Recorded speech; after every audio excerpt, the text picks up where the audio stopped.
नमस्कार, SBT news में आपका स्वागत है। पेश है 20 मार्च सोमवार दोपहर 1:15 राजस्थान की 15 बड़ी खबरें। इस न्यूज बुलेटिन के प्रायोजक हैं विनी केक एंड मोर। सबसे पहले एक नजर डालते हैं आज के हेडलाइंस पर। विपक्षी दलों की बैठक से टीएमसी ने बनाई दूरी, हंगामे के बाद दोनों सदन स्थगित। देश के 21 जिलों के 50 कस्बों में बरसे ओले। और अमृतपाल की तलाश तीसरे दिन भी जारी, जालंधर में छिपे होने की आशंका, चाचा और ड्राइवर ने किया सरेंडर। दिल्ली में महापंचायत, किसानों ने बोले सरकार ने पूरे नहीं किए वादे। और आरटीई आवेदन प्रोसेस बदला, नए सेशन में एडमिशन इसी महीने। और अब खबरें विस्तार से।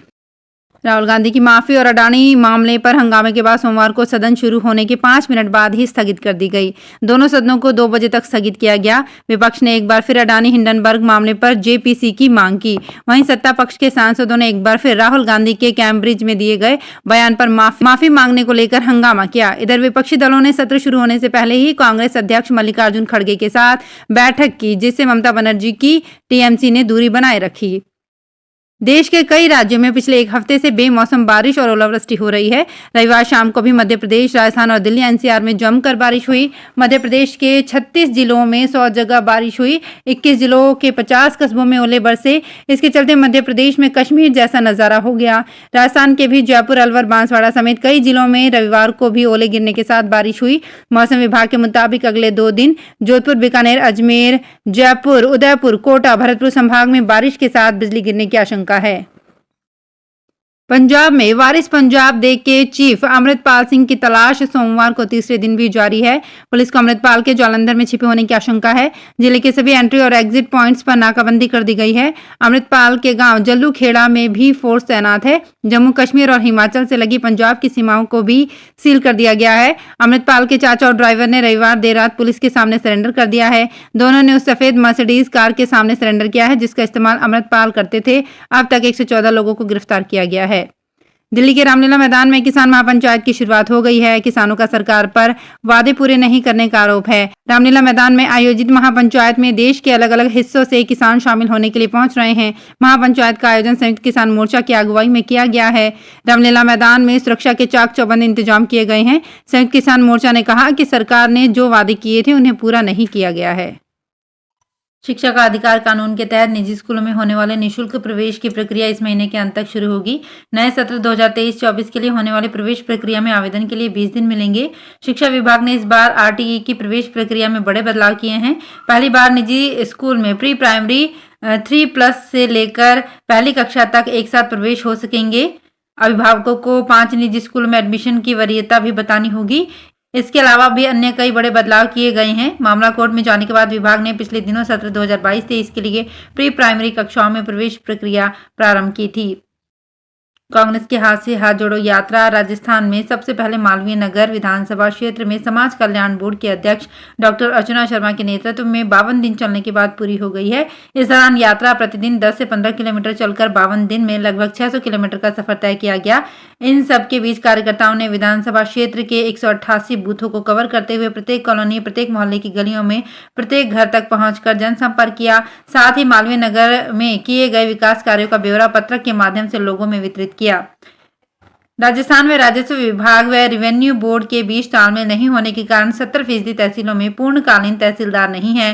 तहसीलदार के 725 पद हैं, लेकिन रेवेन्यू बोर्ड के पास केवल 200 ही पूर्णकालीन तहसीलदार हैं। इसके अलावा 525 पोस्ट पर नायब तहसीलदारों को कार्य व्यवस्था के तहत तहसीलदार लगा रखा है। अब 19 नए जिले बनाने के बाद हर नई कलेक्ट्रेट में भी 4 से 7 तहसीलदारों की जरूरत पड़ेगी। ऐसे में भू अभिलेख निरीक्षण के कोटे से नायब व तहसीलदार बनाना जरूरी हो गया है। Export promotion council for handicraft की ओर से ग्रेटर नोएडा के Indian handicraft and gift fair के आखिरी दिन फेयर में सर्वश्रेष्ठ स्टैंड लगाने वाले एक्सपोर्टर्स को गोल्ड ट्रॉफी और सर्टिफिकेट प्रदान किए गए। आयोजन में 12 श्रेणियों में करीब 24 अवार्ड दिए गए। Furniture hardware and home accessories category में जोधपुर के 2 एक्सपोर्टर्स को अवार्ड प्रदान किया गया है। इनमें पहला अवार्ड फैमिली हब LPP को PN Suri memorial gold trophy प्रदान किया गया है। ये अवार्ड नम्रता मिश्रा को दिया गया। वहीं इसी कैटेगरी में silver award Thar handicraft export के अरुण कालानी को प्रदान किया गया। अजमेर नगर निगम की ओर से नव संवत्सर की पूर्व संध्या पर कल यानी 21 मार्च को रीजनल कॉलेज के सामने नई चौपाटी पर विक्रम मेले का आयोजन किया जाएगा।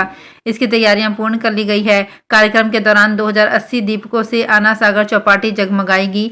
मेले में सांस्कृतिक कार्यक्रम होंगे। बच्चे झूले, घोड़ागाड़ी, ऊंट और घुड़सवारी आदि का निःशुल्क लुत्फ उठा सकेंगे। मेले में आने वाले शहरवासियों सहित बच्चों के लिए कठपुतली और जादू का खेल आकर्षण का केंद्र होगा।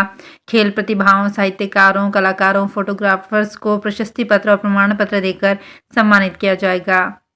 श्रीगंगानगर की तर्ज पर अलवर में साइबर ठगी के खिलाफ अलवर पुलिस सतर्क हो गई है। अब किसी के साथ साइबर ठगी होती है और तुरंत पुलिस के हेल्पलाइन व मोबाइल नंबर 100 112 876487 4306 पर सूचना देकर ठगी की रकम को ठगों के हाथ जाने से रोका जा सकता है।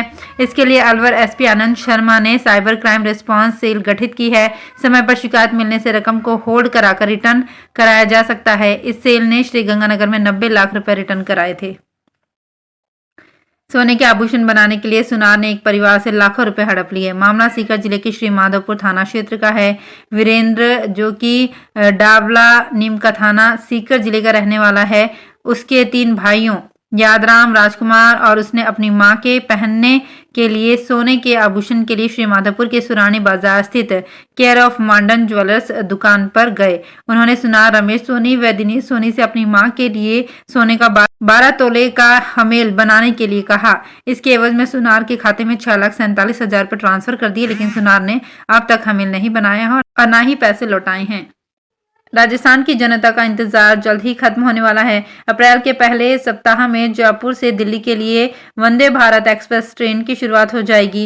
रविवार को शताब्दी एक्सप्रेस से जयपुर स्टेशन पहुंचे रेल मंत्री अश्विनी वैष्णव ने कहा कि स्पेशल डिजाइन में तैयार हुई वंदे भारत एक्सप्रेस 24 मार्च को जयपुर पहुंच जाएगी। उसका ट्रायल रन करने के लिए मार्च के आखिरी या फिर अप्रैल के पहले सप्ताह में आम जनता के लिए सुविधा शुरू कर दी जाएगी। ये ट्रेन 4 घंटे 45 मिनट का सफर सिर्फ 1 घंटे 45 मिनट में पूरा करेगी। एयर इंडिया में नौकरी की तलाश करने वाले युवाओं के लिए सुनहरा मौका है। Air India engineering services limited ने 371 पदों पर वैकेंसी निकाली है। इसके तहत एयरक्राफ्ट टेक्नीशियन के पदों पर भर्ती की जाएगी। उसके लिए उम्मीदवार 20 मार्च तक एयर इंडिया की ऑफिशियल वेबसाइट पर जाकर ऑनलाइन आवेदन कर सकते हैं। एयरक्राफ्ट टेक्नीशियन के पदों पर आवेदन करने के लिए अभ्यर्थियों के पास संबंधित स्ट्रीम में डिप्लोमा होना चाहिए। उम्मीदवार को आवेदन के लिए 1,000 रुपये देने होंगे, जबकि SC, ST और एक्स सर्विसमैन को 500 रुपये फीस देनी होगी। दौसा जिले के कई इलाकों में बीती रात हुई ओलावृष्टि से फसलों में भारी नुकसान हुआ है। लालसोट व रामगढ़, पचवारा, चांदराना, भांडारे सहित कई जगह चने के आकार के ओलों की चादर बिछ गई। खेतों में पानी भरने से कटी चना और गेहूं की फसल के पुले तैरने लगे। बारिश के साथ ओलावृष्टि होने से किसानों के अरमानों पर पानी फिर गया। किसानों का कहना है कि गेहूं में 80 व चने की फसल में 50% तक नुकसान का अनुमान है। वहीं गेहूं की कटाई भी एक बार पूरी तरह से थम गई है। बारिश के बाद जिले भर में तापमान में गिरावट आई है। जयपुर के पूर्णिमा ग्रुप ऑफ कॉलेजेस में बीटेक स्टूडेंट्स के लिए दीक्षांत समारोह आयोजित किया गया। इसमें PPE व PIET के 600 से अधिक स्टूडेंट्स को डिग्रियां प्रदान कर सम्मानित किया गया।